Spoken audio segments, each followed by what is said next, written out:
ছোট্ট একটা গ্রামে বসবাস করত এক টুনি আর টোনা।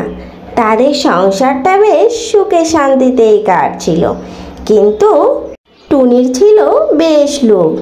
টোনার কাছে প্রতিনিয়তই সে দামি দামি পোশাক অলংকার চাইতো, কিন্তু টোনা তো বেশ গরিব ছিল, সে তার মর্জি পালন করতে পারতো না।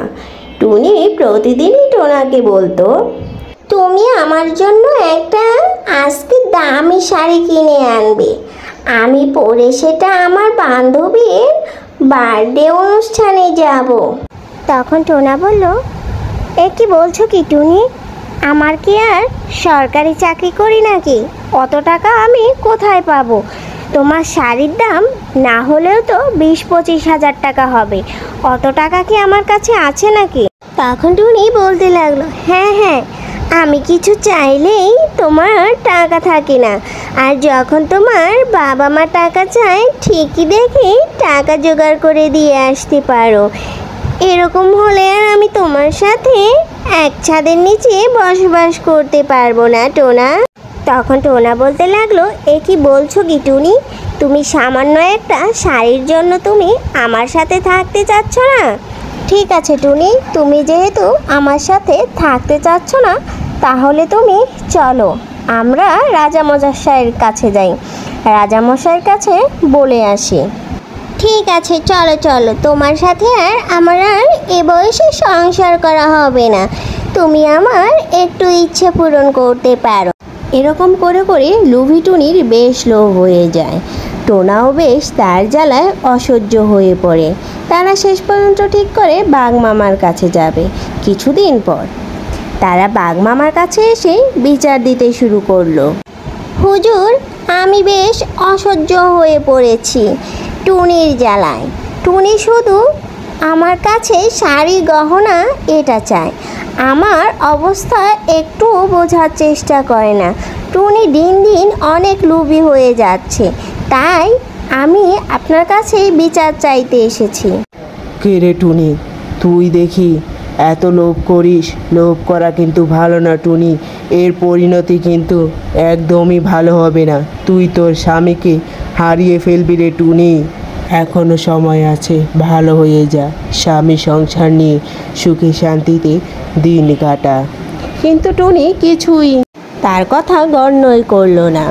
কিছুক্ষণ পর আবার টোনা বাঘ মামার কাছে এলো আর তার কাছে সাহায্য চাইলো, কিভাবে করে তার টুনিকে লোভ থেকে সামনে ভালো পথে নিয়ে আসা যায়। তখন বাঘ তাকে তার বউয়ের সাথে অভিনয় করতে বলে, আর কিভাবে কি করবে বাঘ তাকে সবই সুন্দর করে বুঝিয়ে দেয়। আর টোনা তখনই তার কাজ শুরু করে দেয়। প্রথমেই টোনা বনের মাঝে এক সুন্দরীকে নিয়ে তার সব কষ্টের কথা বলে, আর সেই সুন্দরীও তার কথায় রাজি হয়ে যায়। সে টোনার দুঃখ কষ্ট বুঝতে পারে। তারপর তারা দুজনে মিলে বাসায় আসে। আর টুনি দেখেই টোনাকে জিজ্ঞেস করতে লাগে, এ কে তোমার পাশে? তুমি এটা কাকে নিয়ে এসেছো আমার বাসায়? এই উটকো ঝামেলা আমি কিন্তু একদমই মানব না টোনা। তুমি যখন খুশি যাকে ইচ্ছে বাড়িতে নিয়ে আসো কেন?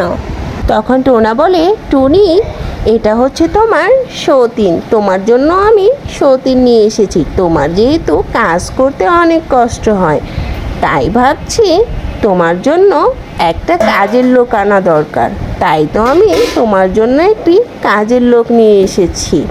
এখন থেকে ও এখানেই থাকবে তোমার সাথে। তখন টোনার নতুন বউ বলতে লাগলো, দিদি, আজ থেকে আমরা দুজনেই টোনার সাথে একসাথে সব কাজ ভাগাভাগি করে নেব। এই শুনেই টুনি ঝোরঝোর করে কান্না করতে লাগলো, আর টোনা আর টুনির নতুন বউ দেখতে লাগলো। টুনি কিছুতেই মানতে পারছিল না টোনায় এরকম একটা কাজ করবে। ঠিক তখনই সেখানে বাঘ মামা এলো আর টুনিকে বলতে লাগলো, টুনি, আমি তোকে বলেছিলাম তুই বেশ লোভ করে ফেলছিস, তুই তোর স্বামীকে হারিয়ে ফেলবি। এখন বুঝতে পারছিস তো?